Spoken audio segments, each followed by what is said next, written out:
dengan 4 orang.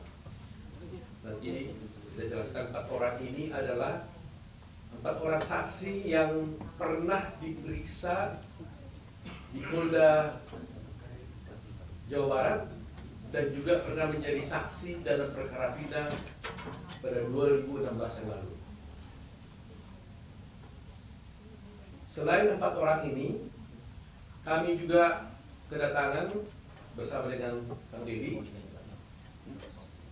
5 keluarga korban, bukan, keluarga daripada yang terpidana yang dituduh melakukan perbuatan pembunuhan sebagai pelaku pembunuhan vina, yaitu diantaranya orang tua daripada apa? Eko, Jaya, Supriyanto, terus Eka Sandi, terus sama Adi Saputra. Jadi ini keluarganya ini. Bersama Kang Dedi mereka datang sini mengadukan bahwa menurut keterangan daripada orang tua yang 5 orang ya, berarti ya 5 orang ini, sesungguhnya mereka ini tidak pernah melakukan perbuatan yang sudah dijatuhkan hukuman kepada mereka. Tetapi mereka dulu terpaksa mengakui dalam berita acaranya karena ada penekanan, penyiksaan terhadap mereka sehingga terpaksa mengaku. Itu cerita yang kami dapatkan dari keluarga orang tua daripada 5 orang tersebut. Di samping itu ada 4 orang di sini saksi. Yang 4 orang ini adalah satu bernama Okta ya, mana Okta? Okta, ya. Kemudian saudara Teguh. Nah, ini Teguh. Kemudian saudara Pramuji, ya. Pramudia. Ya. Kemudian Ahmad Saifuddin. Nah, 2 di antaranya ini pada waktu 2016 dulu itu adalah pernah menerangkan hal-hal yang sesungguhnya tidak sesuai dengan yang fakta sebenarnya. Tapi 2 di antaranya tetap konsisten dengan apa yang sebenarnya, yaitu adalah saudara Okta dan saudara Abu Saifuddin. Ini konsisten 2 orang ini. Sedangkan yang Pramudia dan Teguh datang ke kami dan tadi bertemu di atas menceritakan bahwa sesungguhnya apa yang saya ceritakan yang dulu itu tidak benar dan bermaksud untuk mencabut semua keterangan mereka dan akan menyatakan yang sebenarnya. Sebelum Kang Dedi akan bercerita, saya jelaskan dulu bahwa dalam rangkaian peristiwa pembunuhan yang dulu dilakukan ini ada satu alibi yang sebenarnya mereka ajukan, di mana pada jam yang sama pada tanggal 27 Agustus 2016 sesungguhnya mereka adalah tidur di rumahnya Pak Lurah, Pak RT, Pak Parsen namanya. di rumah anaknya. Di rumah anaknya, ya, di rumah anaknya Pak RT. Pak RT-nya ada di sampingnya, Betul. di sampingnya. Nah, jadi coba bayangkan, lebih kurang di antara jam-jam tersebut, jam 9 sampai jam 10, jam 12, itu mereka-mereka ini katanya mulanya dari awal, dari sore, dari maghrib, mereka pergi dulu ke rumah, ke warungnya Ibu Nining. Dari rumahnya Ibu Nining, mereka pergi ke rumahnya bapaknya Hadi, rumah Hadi. Dari rumahnya Hadi, lebih kurang jam 9, jam 10, mereka pergi ke rumahnya anaknya Pak RT dan tidur sampai pagi. Jadi artinya peristiwa yang dituduhkan kepada mereka itu yang terjadi di jam-jam yang sama, lebih kurang antara jam 10, jam 9, 10 sampai jam 12 itu, di hari yang sama, tanggal 27 Agustus 2016 itu, mereka itu berada di rumah RT, di rumah anaknya ketua RT. Sehingga kalau ini benar, maka berarti peristiwa mereka melakukan pembunuhan itu adalah pasti tidak benar. Mereka mengatakan, saya tanya kepada Pramudia, coba jawab, kenapa saudara Pramudia dulu kamu mengatakan bahwa kamu sebenarnya tidak benar ada di rumah itu, di rumah RT, gitu ya? Nah, sekarang dia bilang sesungguhnya juga benar, dia ada katanya. Coba saudara jelaskan dulu. Coba. Sebenarnya waktu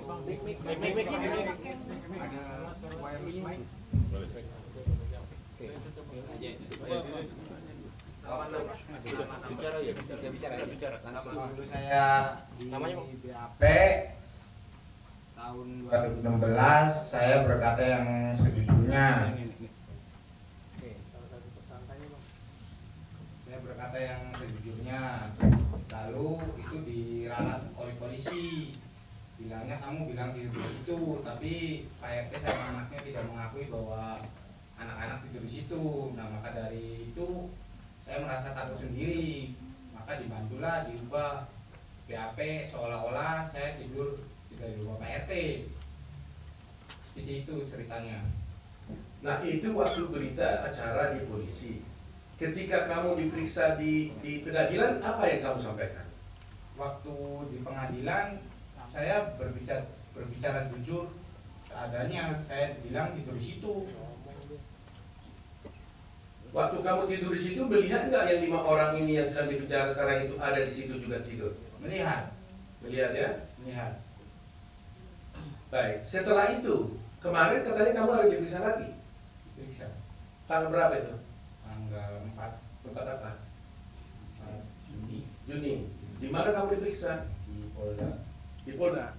Kamu bilang apa yang sebenarnya di sana? Bilang sejujurnya juga. Apa itu? Ya bahwa saya tidur di situ tuh. Oh, jadi berita acara kamu situ di BAP kemarin? Cuma bukan diralat sih, jadi kayak diomongin bener aja, kamu bilangnya tidur di situ, sedangkan KRT-nya tidak mengakui bahwa anak-anak tidur di situ bilangnya. Terus? Jadi kan saya ngerasa takut lagi gitu, Bang. Lagi? Emangnya kamu dipukul? Ya sekarang kan saya kan udah punya keluarga, udah kayak dulu lagi, Pak. Jadi saya takut. Jadi kamu ngomong apa jadinya? Ya, saya bilangnya tidur di rumah lagi gitu. Jadi nggak di situ, nggak di depan RT lagi katanya? Enggak. Oh. Jadi yang benar yang mana? Yang benar saya tidur di Pak RT. Oh, jadi bolak-balik nih. Makanya tadi saya marah sama kamu kan? Saya bilang kalau kamu berbohong, maka ada orang yang korban. Lebih jahat daripada penjahat sebenarnya kalau berbohong, mengakibatkan orang lain masuk penjara. Kan saya bilang tadi kan? Jadi saya nggak mau kalian ini berbohong. Nah, kalau kalian memang betul-betul memang malam itu ada di rumah RT, katakan itu kalian di rumah RT. Tapi kalau memang tidak, ya katakan kalian tidak di rumah itu. Jangan gara-gara kebohongan kalian itu ada orang masuk penjara, seumur hidup lagi. Ya kan? Jadi ingat itu. Berbohong itu adalah merupakan kejahatan luar biasa juga. Ya. Jadi nanti kamu diperiksa lagi tanggal berapa nih? Besok. Ya katakan yang sebenarnya lagi lah. Kalau kamu betul-betul di rumah RT, tidur di situ, melihat 5 terdakwa ini ada di tempat itu pada waktu yang sama terjadi pembunuhan, katakan dia ada di sana.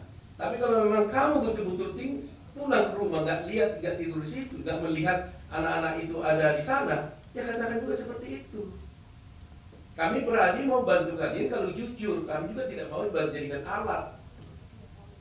Kita harus benar-benar membela kebenaran.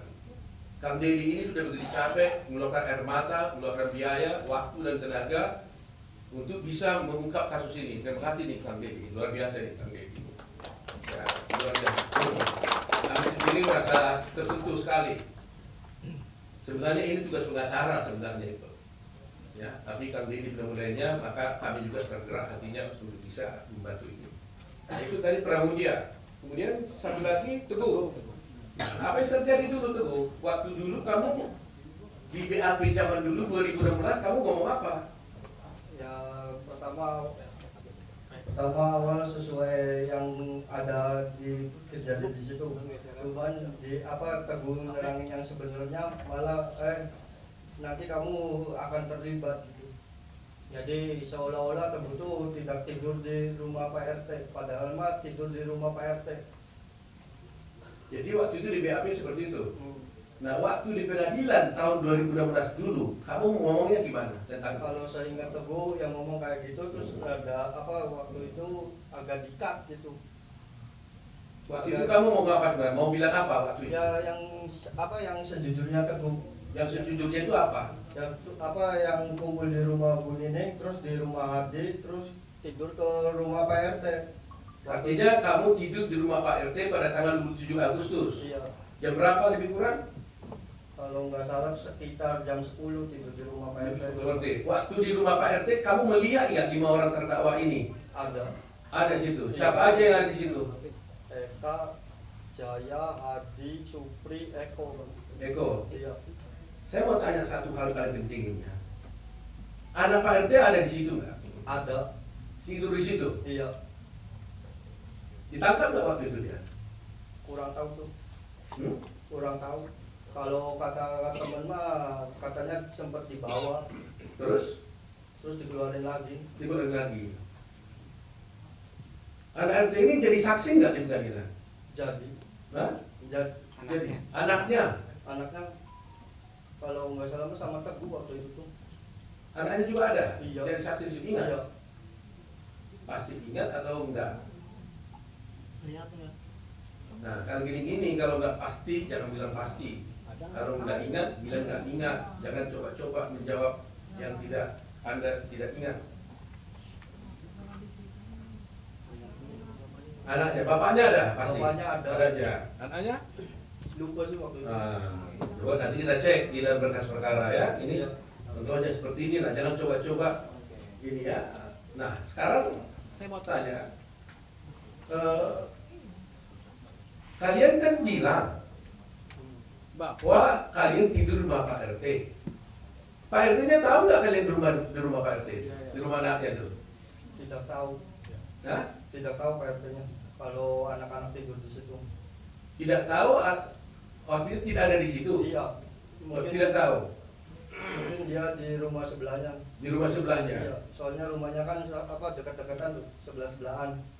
Karena menurut berita acara, mungkin Pak Kandidi bisa jelasin, Pak RT ngomong apa Pak Kandidi ya? Iya. Ya. Jadi Pak RT-nya tidak mengakui anak-anak tidur di rumahnya anaknya Pak RT. Jadi Pak RT itu tidak mengakui Iya. kamu dan teman-temannya itu tidur di rumah anaknya. Iya. Itu berita acaranya begitu Pak RT. Iya. Padahal kalian Padahal tidur tidur situ. Nah, ini peristiwa hukum yang akan luar biasa kan.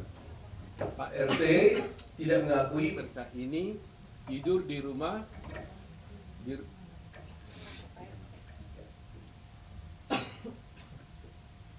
Jadi Pak RT tidak mengakui mereka ini tidur di rumah anaknya Pak RT. Sementara mereka ini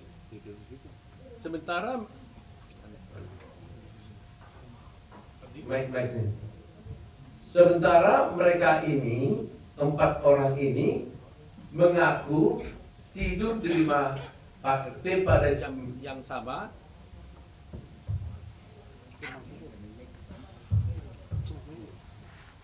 Ya, jadi Pak RT ini tidak mengakui mereka ini tidur di rumah Pak RT. Sementara mereka ini mengakui bahwa mereka tidur di rumah Pak RT pada waktu yang sama bersama-sama dengan 5 orang terpidana yang sekarang di dalam penjara. Ini isu sentralnya di situ. Dan 5 orang terpidana yang ada sekarang ini juga mengatakan mereka tidur di rumah Pak RT. Artinya ada 9 orang yang mengatakan mengaku tidur di rumah Pak RT. Tapi hanya 1 Pak RT mengatakan tidak tidur di rumah Pak RT. Dan anehnya anak Pak RT ikut tidur bersama mereka. Tapi cerita tentang anak Pak RT ini sendiri kami tidak tahu. Kenapa dia tidak ikut menjadi terdakwa di sini? Karena menurut mereka sebelum ke rumah Pak RT, mereka itu sama-sama pergi ke warung Ibu Nining, kemudian kembali ke rumah Adi bersama-sama dengan anak Pak RT, dan kemudian tidur di rumah Pak RT. Pertanyaannya, Pak, kenapa anak Pak RT ini tidak ikut? Atau karena memang dia tidak berbuat, atau memang tidak ada peristiwa atau apa? Itu nanti menjadi bahan dari tim lawyer untuk mengusutnya. Nah, sekarang ada 5. Jadi kita tanya juga, Okta gimana? Okta Berdiri. tadi udah ya? Belum. Nah, coba. Kamu juga tidur rumah Pak RT ya? Iya, tidur, Pak. Dan rumah anaknya. Iya. Kamu juga melihat semua peristiwa itu, bahwa melihat bahwa 5 terpidana yang saat di penjara itu ada bersama kalian? Ada. Ada ya. Termasuk anak Pak RT. Ada masuk. Nah, jadi sebenarnya Peggy ada di situ kan? Tidak ada. Peggy tidak ada. Tidak ada. Mau dia, Peggy ada waktu itu kalian tidur bersama. Tidak ada. Kenal nggak dengan Peggy? Nggak kenal. Okta kenal nggak? Kenal karena satu daerah. Kenal. Tapi waktu itu dia nggak ada tidur bersama kalian. Teguh kenal dengan Peggy? Kenal. Kenal. Cuman waktu SD aja. Tapi waktu tidur malam itu Peggy ada? Nggak ada. Nggak ada. Iya. Kalau Udin Kenal. kenal. Kenal. Malam itu ada Peggy? Nggak ada. Nggak ada juga. Nah, ini juga nggak ada juga. Jadi memang kita menjadi sedih juga ya apa yang terjadi sebenarnya. Kami belum bisa menyebutkan apa yang terjadi, tapi dari cerita-cerita ini kan menjadi berbeda semua. Tapi harus ingat loh ya, bersaksi palsu bisa dihukum loh. Sama dengannya kalau terbukti nanti Pak RT-nya palsu, bisa juga dilaporkan juga saksi palsu. Dan siapa yang kalian ini bersaksi palsu ini? Kalian yang bersaksi palsu atau Pak RT yang bersaksi palsu? Kan begitu jadi pertanyaannya kan? Ada 9 mengatakan kalian tidur di situ, Pak RT mengatakan tidur di situ. Siapa yang bersaksi palsu jadinya? Ini masalah hukum yang serius. Itu fase pertama. Sekarang yang kedua mengenai terdakwa 5 orang yang ada di penjara sekarang. Ibu dari siapa? Kakaknya Supriyanto. Kakak. Ibu kakaknya Kakaknya Supriyanto. di dalam penjara sekarang. Iya. Yang dituduh juga pembunuh di situ. Iya. Nah, cerita yang ibu tahu bagaimana? Sama Pak. Dia juga nyeritain bahwa dia di warung Ibu Nining ke rumah Hadi, terus tidur di rumah anaknya Pak RT. Pada waktu tanggal itu. Iya. Betul begitu Ibu ya? Betul. Ibu tahu itu dari mana? Dari waktu jenguk anak Waktu jenguk anak di penjara, di Polda ya. di Polda. Dia ngomong begitu. Iya. Dia mengaku nggak pembunuh, Enggak. nggak pernah. Tapi waktu itu ada berita acara ngaku tuh gimana? Kata dia. Katanya dipukulin, disiksa Pak. Telinganya dimasukin putung rokok. Sampai terluka Pak. Insya Allah sampai dipukulin muka aja bonyok semua Pak. Gitu waktu itu. Iya. Anak cerita. Ada cerita ya? Iya. Ada foto-fotonya itu ya? Ada. Ada foto-fotonya. Ibunya siapa tadi? Kakaknya Supriyanto. Kakaknya Supriyanto. Baik. Satu lagi, ibu siapa? Berdiri dulu. Hah? Ibunya Hadi Saputra. Ibunya Hadi Saputra. Iya. Gimana ibu ceritanya waktu itu? Ya anak-anakku mau melakuin Pak. Dari mana tahu nggak melakukan? Itu anaknya waktu itu betul-betul sama dengan ke rumah warung Bu Nining Iya. kan? Kumpul di Bu Nining. Heeh. Ke Hadi. Terus? Ke rumahnya Pak Pasren, RT. Oh, itu ibu dapat ceritanya dari siapa? Ya saya sendiri. Ya artinya yang bercerita sama ibu itu siapa? Adanya ibu atau siapa? Iya. Hadi. Hadinya ngomong gitu. Ibu sendiri yakin nggak bahwa anaknya dapat sama? Ya yakin Pak. Anak saya tuh mau nikah Pak. Hah? Mau nikah 2 minggu lagi. Oh gitu ya.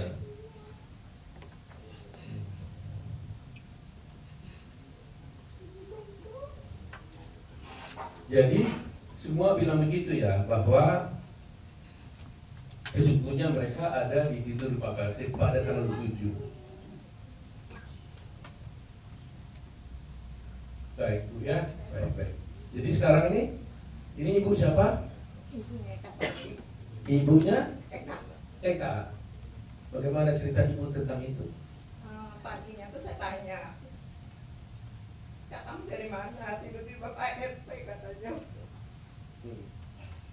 Udah gitu aja. Tanggal berapa itu katanya? Malam Minggu. Malam Minggu, tanggal 7 Agustus itu, Iya. 2016 ya. Dia cerita juga Kak bahwa mereka bersama-sama Iya. ke rumahnya di Warning, gitu ya. Ibu juga yakin ya Enggak. bahwa anaknya bersalah ya Kak. Jadi apa yang ibu rasakan selama ini kan dia udah dikejar sekian tahun gitu. Apa? Kenapa dia mengaku pada waktu itu? Ya kan dia ngebelain adiknya. Hah? Gimana ceritanya? Ngebelain adiknya biar keluar. Kan 2 anak saya. Nah, sampai satu lagi, Penaldi. Renaldi. Terus?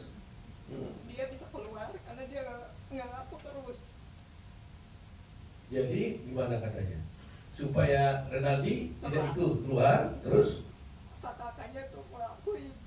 Tapi itu tuh apa sih? Baik. Petunjuknya Jaya. Petunjuknya apa sih? Firman.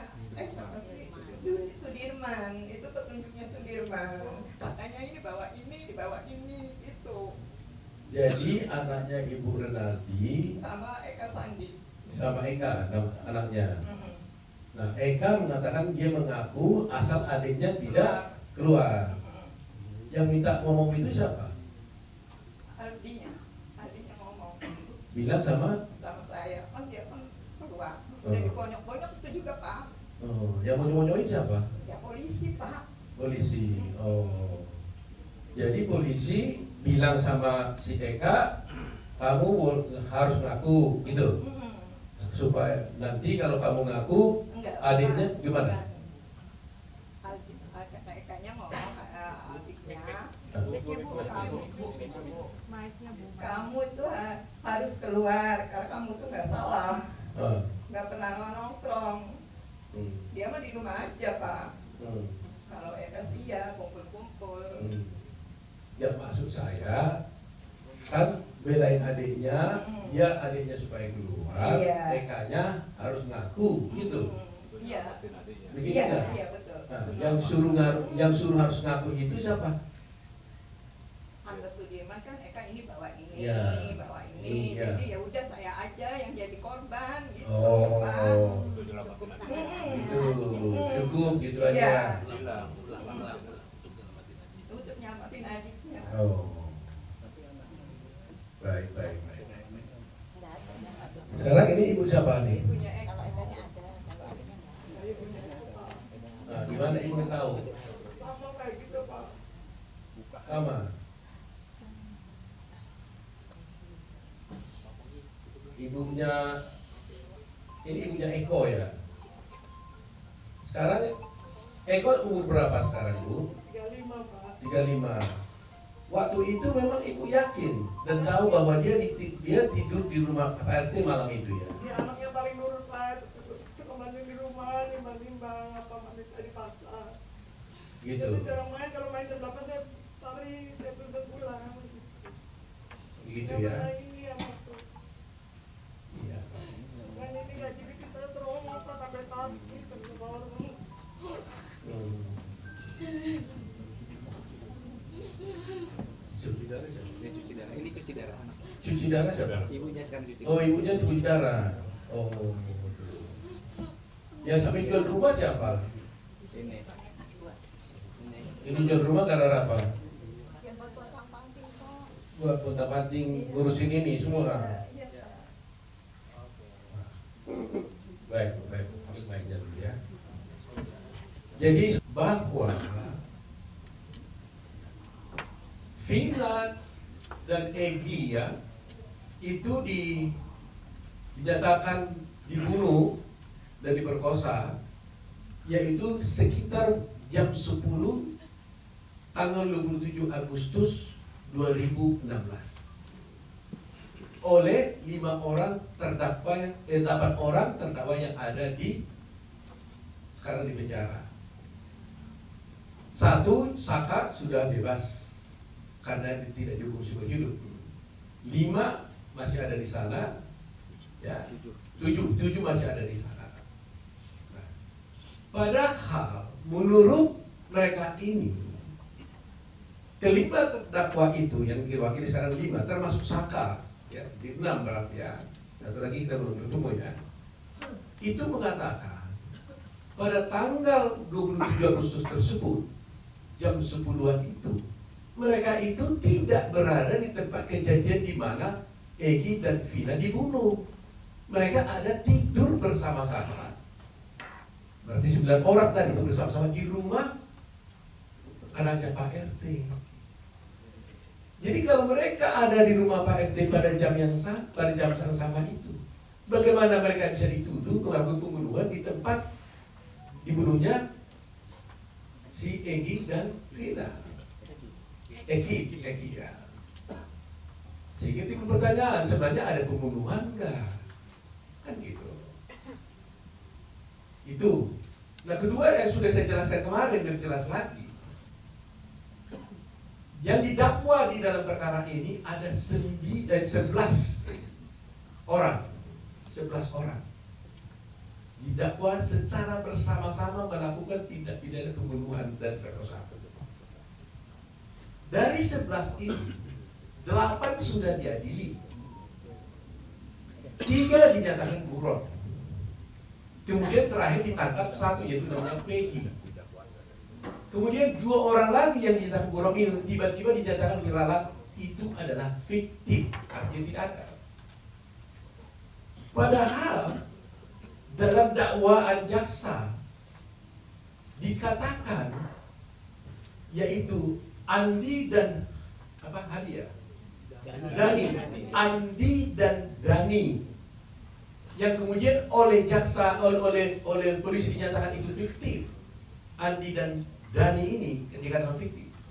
Itu di dalam dakwaan disebutkan bahwa Dani dan Andi inilah yang membawa korban Vina dan si Egy ke flyover dengan naik sepeda motor diapit katanya. Mungkin kalau bilang diapit itu dibonceng diapit ke flyover sehingga terkesan matinya itu gara-gara kecelakaan. Itu dakwaan jaksa dan di situ juga putusan hakim. Nah, kalau polisi mengatakan Andi dan Dani itu fiktif, berarti ceritanya itu kan jadi aneh. Pertanyaannya, siapa yang membawa Vina dan Egy ini ke flyover? Apa bisa mereka itu ada jalan lagi kalau sudah mati? Siapa yang bawa? Ini aneh nih cerita ini. Jadi artinya berarti isi dakwaan itu fiktif dong. Karena Dani dan Andi sesungguhnya tidak ada. Padahal di dalam dakwaan disebut ada. Termasuk mukul-mukul lagi orangnya itu. Iya kan? Kalau dakwaannya isinya fiktif, berarti tuntutannya juga bukannya fiktif juga. Otomatis akibatnya apa? Ya akibatnya putusan hakim jadi tidak benar. Karena di sana masih ada Dani dan Andi. Nah ini buat kita masyarakat Indonesia harus memahaminya. Itu sebabnya kami peradi terus terang prihatin. Mereka datang akan jasa bantu dari kami. Nah, jadi datang ke sini, kami dia aja sudah berkomitmen dan berkorban banyak, apalagi kami. Oleh karena itu kami minta, kami tidak mau mengatakan membela, menyalahkan polisi, tidak begitu cara berpikir kami. Kami menginginkan sudah terlalu banyak kejadian-kejadian seperti ini. Termasuk Jessica Wongso kasusnya tadi sudah lihat sampai masuk di Netflix. Saya melihat akhir-akhir ini pameo di dalam hukum waktu saya sekolah hukum pertama kali sampai saya menjadi dosen mengajar. ada guru besar. Itu kita diajarkan pameo, baik kepada semua sarjana hukum, termasuk yang kemudian menjadi hakim, jaksa, dan polisi. Lebih bagus membebaskan 1000 orang yang bersalah ketimbang menghukum 1 orang yang tidak bersalah. Itu pameo yang kita anut. Karena betapa sakitnya orang tidak bersalah harus dinyatakan bersalah. Itu prakara ajasi luar biasa. Coba pada semua penegak hukum yang ada, kalau itu terjadi kepada anak kita, kepada saudara kita, putri kita, bagaimana perasaan Anda? Saya tidak menuduh nih, tapi kalau betul-betul terjadi ini adalah salah, error, bukan itu orangnya. Sedih sekali. Inikah penegakan hukum yang harus kita puja-puja itu? Nah, situlah tekad kami sekarang ini. Dan kami minta kalau boleh kepada Polri, karena ini masih ada penyidikan berlanjut, supaya penyidik-penyidik yang lama yang dulu menangani perkara ini jangan lagi ikut menangani perkara itu, supaya fair. Dan menurut cerita di dalam mereka ini, yang menangkap ini adalah ayah korban, polisi. Sebenarnya dia tidak boleh ikut di sini, konflik of interest nih. Seharusnya menangani adalah polisi yang lain, unit yang lain. Ini pun unit narkoba sebenarnya, tapi menangani perkara ini. Jadi sebenarnya gak tepat menurut saya. Seharusnya Polri menugaskan petugas yang lain. Jangan ayah korban, orang anaknya dibunuh, bapaknya yang mengusut. Pasti tidak objektif. Saya tidak menuduh dia bersalah dan sebagainya, tapi pasti secara emosional itu pasti tidak bisa objektif, tidak tepat. Jadi saya mohon kepada Kapolri untuk selanjutnya, meskipun Peggy bukan klien kami dan tidak dalam sini, tapi termasuk untuk mereka ini karena diperiksa sebagai saksi, kalau boleh, mohon yang memeriksa itu jangan lagi ada orang-orang yang dulu menjadi penyidik, supaya tidak terjadi konflik, supaya ada keterbukaan.